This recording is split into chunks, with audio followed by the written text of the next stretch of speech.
Shalom mon frère, shalom ma sœur.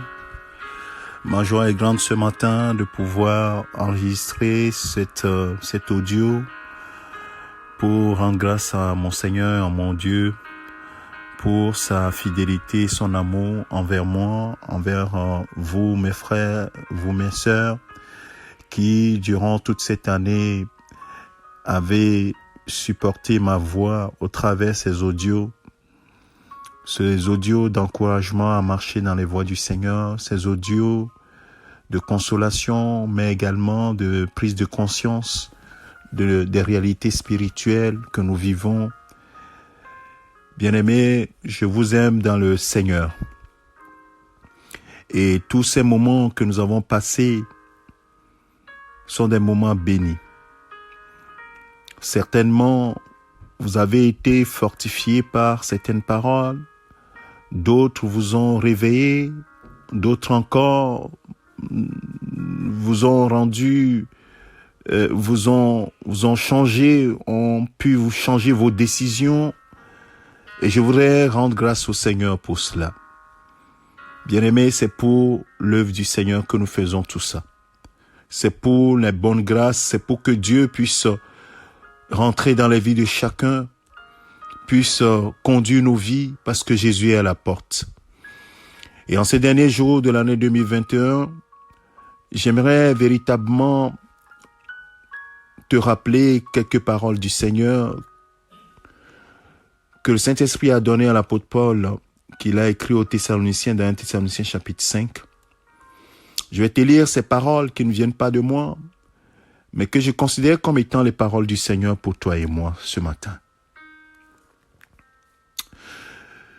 Nous vous invitons dans le verset 14, 1 Thessaloniciens chapitre 5, à partir du verset 14. Nous vous invitons, frères et sœurs, avertissez ceux qui vivent dans le désordre. Réconfortez ceux qui sont abattus. Soutenez les faibles, faites preuve de patience envers tous. Veillez à ce que personne ne rende à autrui mal pour mal, mais recherchez toujours le bien, soit entre vous, soit envers tous les hommes. Soyez toujours joyeux, priez sans cesse. Exprimez votre reconnaissance en toutes circonstances, car c'est la volonté de Dieu pour vous en Jésus-Christ. Si je dois continuer, n'éteignez pas l'esprit, ne méprisez pas les prophéties, mais examinez tout et retenez ce qui est bon. Abstenez-vous de toute forme de mal.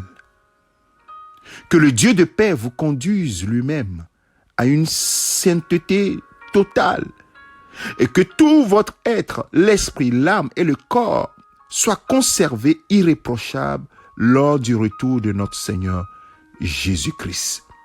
Celui qui vous appelle est fidèle. C'est aussi lui qui le fera. Amen. C'est par ces paroles que j'aimerais clore ce message de ce 31 décembre 2021. Ces paroles résonnent dans mon esprit comme étant des paroles de recommandation du Seigneur pour toi et moi. Pour que nous fassions le bon choix avant de rentrer dans la nouvelle année. Le bon choix. Le bon choix. Le choix de la parole de Dieu. Et pour cela, je terminerai par ces paroles. Pour que cela soit ainsi pour chacun d'entre nous. Nous vous demandons, frères et sœurs, le verset 12, de reconnaître ceux qui travaillent parmi vous, qui vous dirigent dans le Seigneur et qui vous avertissent. Ayez beaucoup d'estime et d'amour pour eux à cause de leur travail. Et soyez en paix entre vous. Bien-aimés, pas à moi, forcément, mais tous ceux qui travaillent autour de vous pour l'œuvre du Seigneur, les serviteurs de Dieu qui vous encouragent, qui vous avertissent, ayez beaucoup d'estime pour eux et beaucoup d'amour pour eux. Encouragez-les, bénissez-les, priez pour eux, parce que le Seigneur les a mis comme instruments pour vous aider à marcher comme il faut. Que le Seigneur vous bénisse, que sa grâce soit sur chacun d'entre nous. Je vous aime dans le Seigneur, c'est votre serviteur le pasteur Alexandre. Que la paix qui surpasse toute intelligence, la paix de Dieu, garde votre cœur et que vos yeux soient constamment sur notre Seigneur Jésus-Christ. Soyez bénis, demeurez bénis au nom de Christ. Amen.